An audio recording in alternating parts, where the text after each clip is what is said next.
El Günther Niethammer era un ornitòleg ja bastant conegut a finals dels anys 30.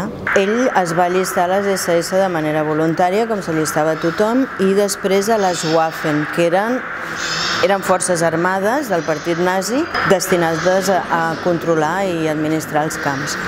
I ell allà hi va ser destinat, no se sap si ho va demanar, però el Rudolf Höss li va donar permís perquè anés passejant per la zona d'interès, que no hi podia passejar tothom.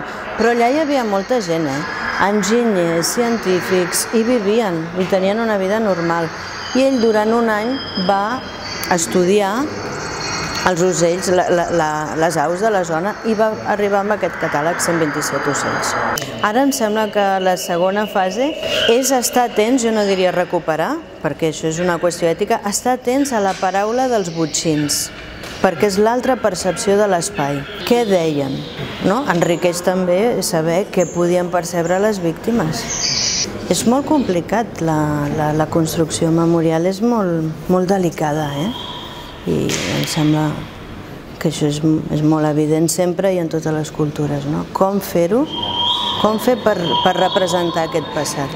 No podem fer mai res per rescatar el passat al 100%.